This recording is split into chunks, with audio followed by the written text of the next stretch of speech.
जिन्होंने pile number 1 choose किया है, आइए देखते हैं कि आपके लिए क्या मैसेज है। सो श्री कृष्णा जी आपसे कहना चाहते हैं बिलीव, है ना, have free faith in God and act, he will help you and all your pains and difficult will go, act now. तो इसका मतलब क्या है कि बिलीव कीजिए उनके ऊपर आप।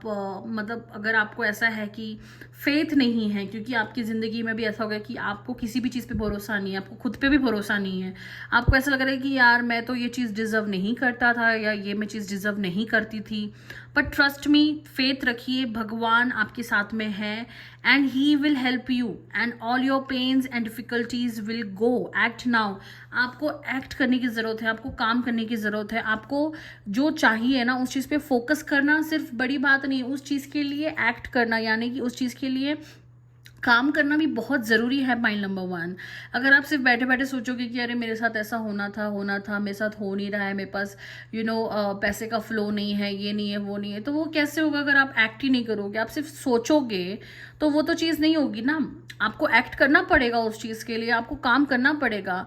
आप देखो, अगर मतलब कुछ लोग ये बोलेंगे कि मैं तो करती हूँ या तो मैं करता हूँ बट वो एंड रिजल्ट नहीं देता है, मुझे नेगेटिविटी देता है, तो आपको back to back again and again उस चीज़ में आपको फोकस करना है, अगेन एंड अगेन आपको काम करना है, आपको सक्सेस ज़रूर मिलेगा। अगर आप ऐसे सोचोगे कि मैंने 1 2 3 बार ट्राई किया और फिर मैंने हार मान लिया, तो ऐसा नहीं है। पॉइंट नंबर 1, आपको बार बार आपको एक्ट करना है, बार बार आपको उस चीज़ के लिए फोकस करना है एंड बार बार आपको उस चीज़ के लिए एक फेथ होना बहुत ज़रूरी है। आपको फेथ, आप बहुत जल्दी हार मान जाते हो या फिर आप बहुत जल्दी निराश हो जाते हो, तो निराश मत होइए। देखो, अगर आप ये सोचोगे कि मैंने तो ऐसा सोचा था एंड मुझे बदले में इतना ही मिला, तो वो चीज़ फिर एक नेगेटिविटी हो जाती है।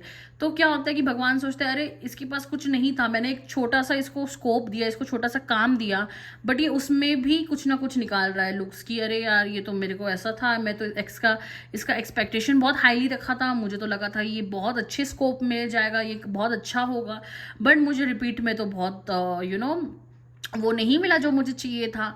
तो पॉइंट नंबर 1, बिलीव कीजिए, आप भरोसा रखिए, फेथ रखिए, have firm faith in God and act, he will help you in all your pains and difficulties will go. Mention यहाँ पर है कि डिफिकल्टीज चला जाएगा, एक्ट नाउ। तो पॉइंट नंबर 1, आई होप कि आप आइडली नहीं बैठोगे, you will act on your work, आप मेहनत करोगे, आप जस्ट बैठे बैठे नहीं सोचोगे कि अरे मुझे ऐसा करना था, मुझे वैसा करना था, नहीं, आपको उस चीज़ के लिए मेहनत करना है। Point number 1, so that's it for you. मिलते हैं हम हमारे नेक्स्ट रीडिंग में, तब तक अपना ख्याल रखिए।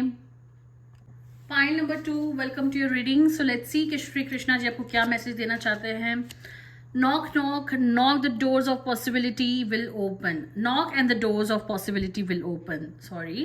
So देखिए, आप जस्ट अगर बैठोगे एक दीवार के उस पार एंड सोचोगे कि इस दीवार के पार क्या है, एक दरवाज़ा है एंड आप उसको खोलने की हिम्मत नहीं कर रहे हो क्योंकि आपको लग रहा है ये घर किसी और का है। ऑफ कोर्स किसी और के घर में तो हम ऐसे नहीं घुस सकते हैं of course, but the thing is ये घर आप ही का है, आपको कृष्णा जी ने गिफ्ट किया है कि आप ये घर लीजिए, ये घर आपका है, यहाँ पे जितनी भी अबंडेंस है, जितनी भी प्रॉस्पेरिटी है, सब आपके लिए। बट आप बाहर दूर खड़े वहाँ से देख रहे हो कि अच्छा ठीक है, तो मतलब जाऊँ नहीं जाऊँ, क्या करूँ, दरवाज़ा खटखटाऊँ नहीं खटखटाऊँ। तो मैं आपको कहूँगी कि जो आपकी पॉसिबिलिटीज़ की जो डोर है उसको आपको खटखटाना है। आपको अब कैसे खटखटाना है, ऐसा नहीं कि आप किसी के घर जाओ दरवाज़ा खटखटाओ, ऐसा मत करना। Point number 2, okay, jokes apart, मैं आपको ये कहना चाहती हूँ, आप मतलब बैठिए एंड मेडिटेशन कीजिए और बोलिए कि जो दरवाज़ा है उसको मैं ओपन कर रही हूँ। एक इमेजिन कीजिए, मेडिटेशन कीजिए, इमेजिन कीजिए, आप बैठ के मेडिटेशन पोज में आइए और बोलिए कि हाँ ये जो दरवाज़ा है, इमेजिन कीजिए, ओके, कि अब अभी भी आप कर सकते हो, मेरे साथ रिपीट कर सकते हो। आप इमेजिन कीजिए, आप मेरी सिर्फ आवाज़ को सुनिए और आँख बंद कीजिए और एक मेडिटेशन पोज में आइए। अगर आप ट्रैवल कर रहे हो या फिर आप काम करो, दैट्स ओके, आप बस एक 10 सेकंड का काम है, आप आंख बंद करके जस्ट आप सोचिए। बट वाइल ड्राइविंग अगर आप ये सब सुन रहे हो तो प्लीज़ इस चीज़ को अवॉइड कीजिए। अगर आप आइडियली कहीं पे मतलब बैठे हो, सो जस्ट रिपीट दिस कि मैं जो हूँ वो सक्षम हूँ हर चीज़ के लिए। एंड कृष्णा जी ने एक बहुत सुंदर सा दरवाज़ा बनाया है, पंखों का दरवाज़ा है, ये मोर के पंख लगे हुए हैं यहाँ पर और बहुत ब्यूटीफुल ब्यूटीफुल इस पे आर्ट्स हैं। मैं ये दरवाज़ा खोल रहा हूँ या खोल रही हूँ और इस दरवाजे के उस पार कृष्णा जी ने मेरे लिए बहुत सारी प्रॉस्पेरिटी रखी है, बहुत सारा अबंडेंस रखा है, बहुत सारा नाम और बहुत सारा फेम रखा है। इमेजिन कीजिए कि आप उस दरवाजे को खोल रहे हो अपने लेफ्ट हैंड से। आप इमेजिन कीजिए कि आपने वो दरवाजे को खोला है और आप देखिए कि सामने इतना सारा प्रॉस्पेरिटी, इतनी सारी अबंडेंस, इतना सारा पैसा, इतना सारा नाम, इतना सारा सब कुछ मेरे लिए रखा हुआ है श्री कृष्णा जी ने। दोनों हाथ को जोड़ के कहिए कि thank you Shri Krishna, thank you thank you thank you so much. आपने मेरे लिए इतना सब कुछ अच्छा सोचा, इतना सब कुछ मेरे लिए किया। मैं बिल्कुल भी यकीन नहीं कर पा रहा था कि मेरे लिए ये सब कुछ है। Thank you so much. आप फील कीजिए, आप देखिए कि आपके लिए कितना सारा अबंडेंस है, कितनी सारी प्रॉस्पेरिटी है। अब दोनों हाथ को रब करके अपने आंखों पर पहले रखिए, अपने बॉडी पे उसको घुमाइए और फिर अपने हाथों को देखकर आंखें खोलकर बोलिए हरे कृष्णा हरे कृष्णा हरे कृष्णा, जय राधा रानी माँ। सो पॉइंट नंबर 2 मैं देख रही हूँ कि अबंडेंस है और इस चीज़ को आप ग्रैब कीजिए। ये चीज़ आप डेली बोलिए और देखिए कि श्री कृष्णा जी आपके लिए कितनी सारी प्रॉस्पेरिटी लाएगी, कितनी सारी खुशियाँ लाएगी, कितने सारे अबंडेंस लाएंगे आपके लाइफ में। So point number 2 that's it. हम मिलते हैं हमारे नेक्स्ट रीडिंग में, तब तक अपना ख्याल रखिए। Point number 3 welcome to your reading. So आइए देखते हैं, स्टार्ट करते हैं हम कि श्री कृष्णा जी आपसे क्या कहना चाहते हैं। Okay, time to relax. Relax. Do not hurry. You are watched over and you will be looked after. इसका मतलब कि आपने बहुत मेहनत की अपने लाइफ में। पॉइंट नंबर 3 बहुत संघर्ष किया है, बहुत काम किया है एंड बहुत स्ट्रगल किया है। आपको अब कृष्णा जी कह रहे हैं कि रिलैक्स करो, हरी मत करो। मतलब ऐसा नहीं कि बस हरी झटपट झटपट झटपट, ऐसा नहीं बिल्कुल भी। You are watched over and you will be looked after. इसका मतलब मैं तुम्हें पहले भी देख रहा था, आज भी देखूंगा और कल भी देखूंगा। आप यहाँ पे देखो कितने ब्यूटीफुल तरीके से कृष्णा जी एंड राधा रानी जी गेम खेल रहे हैं। यहाँ पे ऊपर पैरेट भी है।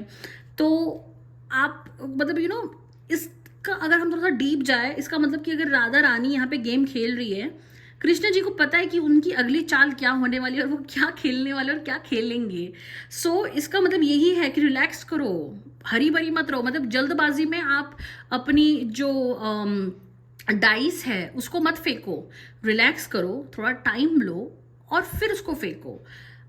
यू आर वॉच्ड, आपको श्री कृष्ण जी देख रहे हैं, वो देखते आए हैं और आज भी देखेंगे और कल भी देखेंगे। आप अभी रिलैक्स कीजिए। रिलैक्स इन द सेंस ये नहीं कि आप जॉब छोड़ के और बिजनेस छोड़ के आराम से घर पे आराम कर रहे हो, नहीं, ऐसा नहीं। कल को आप मुझे बोलो अरे तुमने तो बोला था मुझे कि सब कुछ छोड़ के आराम करने के, रिलैक्स करने के लिए, नहीं। इसका मतलब ये है अपने काम का प्रेशर अपने पे ज़्यादा मत लीजिए, अपना काम का प्रेशर अपने ऊपर ज़्यादा ओवरलोड मत कीजिए। अगर जो होता है होने दो और जो नहीं होता है उसे भी मत होने दो, कोई बात नहीं। ज़बरदस्ती फोर्स करके कोई भी चीज़ अगर आप करोगे तो आपको एंड रिजल्ट नेगेटिविटी ही देगा।